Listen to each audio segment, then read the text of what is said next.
ایک اللہ والا مست ملنگ بابا کہیں جا رہا تھا۔ دوپہر کا وقت تھا، جاتے جاتے نیند کا غلبہ آنے لگا۔ راستے میں ایک درخت آیا، ٹھنڈی ٹھنڈی ہوا چل رہی تھی۔ بزرگ درخت کے نیچے کچھ دیر کے لیے سو گیا۔ جب سویا، آنکھ لگی، نیند آئی، خواب میں اسی درخت نے اس بزرگ سے مخاطب ہو کر کہا، بابا جی اگر آپ میرے جیسے بن جاتے تو کیا ہی بات ہوتی۔ اللہ، خواب کی دنیا میں جس درخت کے نیچے بابا جی سویا ہوا تھا، اسی درخت نے بابا جی سے مخاطب ہو کر کہا، بابا جی اگر آپ میرے جیسے بن جاتے تو کیا ہی کمال کی بات ہوتی۔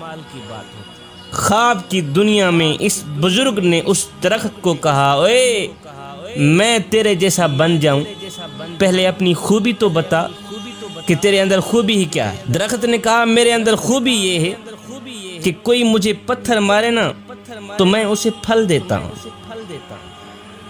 میرے اندر خوبی یہ ہے کہ اگر کوئی مجھے پتھر مارے تو میں اسے پھل دیتا ہوں، اس لیے تو بھی میرے جیسا بن جا تاکہ تو بھی مخلوق خدا کو فائدہ دے سکے، نفع دے سکے۔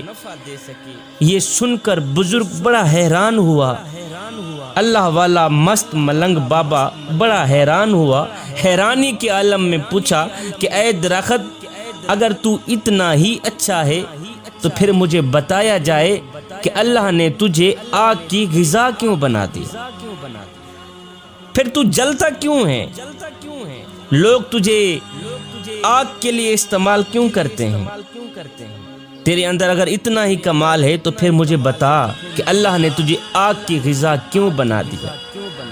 یہ سن کر درخت نے جواب دیا، بزرگو میرے اندر خوبی کے ساتھ ساتھ ایک بہت بڑی خامی ہے، جس خامی نے میری خوبی کا ستیہ ناز کیا ہوا، جس خامی نے میری خوبی پر پانی پھیرا ہوا، اور اللہ تعالیٰ کو میری یہ خامی اتنی ناپسند ہے، اتنی ناپسند ہے کہ اللہ نے مجھے آگ کی غذا بنا دی۔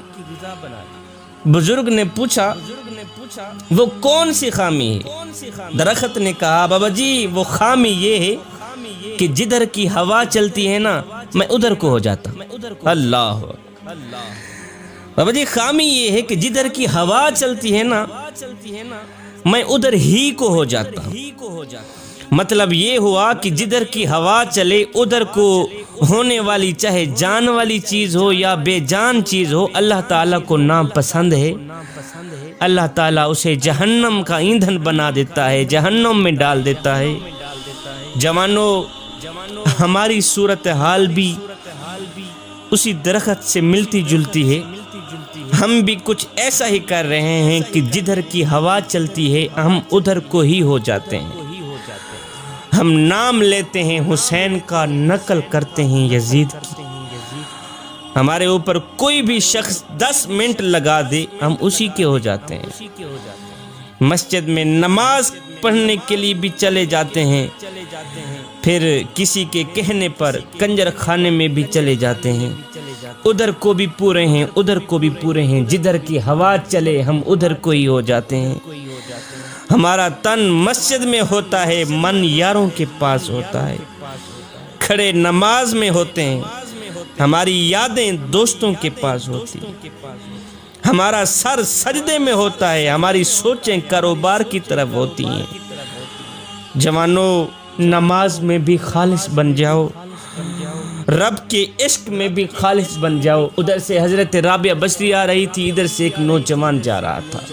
جب ایک دوسرے کے قریب آئے تو نوجوان نے کہا، رابعہ بصری میں تجھ سے بڑی محبت کرتا ہوں، تجھ سے بڑا عشق کرتا ہوں۔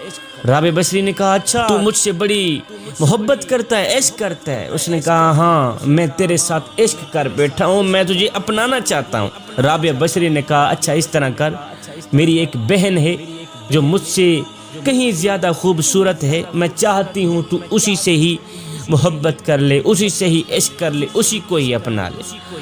اس نوجوان نے کہا، تیری وہ خوبصورت بہن کہاں ہے؟ رابعہ بصری نے کہا، وہ تیرے پیچھے کھڑی۔ اس نوجوان نے یک لس مڑ کر پیچھے دیکھا تو رابعہ بصری نے نوجوان کے منہ پر ایک تماچا مارا، کہا بدبخت انسان، محبت رابعہ بصری سے کرتا ہے تکتا غیروں کو ہے۔ ابھی ہو گیا ہے تیری محبت کا امتحان، تو محبت رابعہ بصری سے کرتا ہے، عشق رابعہ بصری سے کرتا ہے، تکتا غیروں کو ہے۔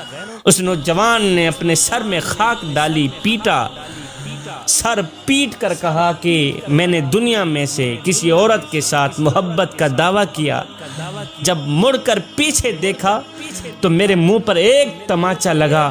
کہتا ہے کتنا بدبخت ہوگا وہ انسان جو دعویٰ کرے رب کی محبت کا تکے غیروں کو، جو دعویٰ کرے رب کے عشق کا تکے غیروں کو۔ جوانو، نماز میں بھی خالص بن جاؤ، رب کے عشق اور معرفت الہی میں بھی خالص بن جاؤ۔ جب تم نماز میں، عشق میں، معرفت الہی میں خالص بن گئے تو پھر ایک لمحہ وہ بھی آنے والا ہے کہ اللہ خود فرمائے گا، وہ میرے بندے تو میرا ذکر زمین پہ بیٹھ کے کر، میں تیرا ذکر عرش بری پہ بیٹھ کے کرتا۔ تو میرا ذکر گنہگاروں کی صف میں بیٹھ کے کرے گا، بدکاروں کی صف میں بیٹھ کے کرے گا۔ جب میں تیرا ذکر کروں گا تو گنہگاروں کی صف میں بیٹھ کے نہیں کروں گا، بلکہ معصوم فرشتوں کی صف میں۔ جدھر کی ہوا چلے ادھر کو نہ ہو جایا کریں جوانوں۔